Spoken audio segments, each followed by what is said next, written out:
Le Gabon ambitionne d'augmenter de 63%, soit 475 MW, sa capacité de production d'électricité, en vue d'améliorer le taux d'électrification. Le pays souhaite ainsi porter sa capacité de production de l'électricité de 725 MW actuellement à 1200 MW d'ici 2024. L'objectif, selon le ministère de la Promotion des investissements, est de répondre à la demande projetée à environ 1039 MW, tout en privilégiant l'énergie hydraulique et solaire, dont le potentiel pour le pays d'Afrique centrale est estimé entre 5 000 et 6 000 MW. Avec ce projet, 80% de l'énergie consommée au Gabon proviendra d'une source renouvelable et moins coûteuse. Un réseau national intégré alimentera les différentes zones du pays en suivant le tracé des grands corridors d'infrastructures. Avec ce nouveau projet d'électrification, plusieurs centrales hydroélectriques et solaires devraient voir le jour au Gabon, même si dans la plupart des cas, les travaux de construction n'ont pas encore démarré.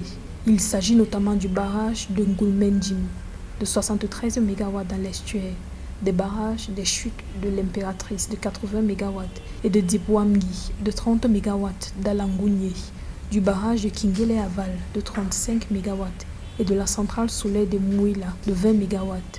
Le Gabon a fait le choix de l'énergie renouvelable à travers 5 projets de barrages hydroélectriques. Et quand on connaît la richesse hydraulique de ce pays, on n'est pas totalement étonné de ce choix. En 2023, elle ne réussira pas à fournir les 5 barrages dont elle a besoin et elle risque de se retrouver dans une situation où la production d'électricité sera inférieure aux besoins du pays, ce qui va entraîner des délestages. Alors, pour éviter cette situation-là, il faudrait déjà qu'elle reprenne en main la construction de ces différents barrages.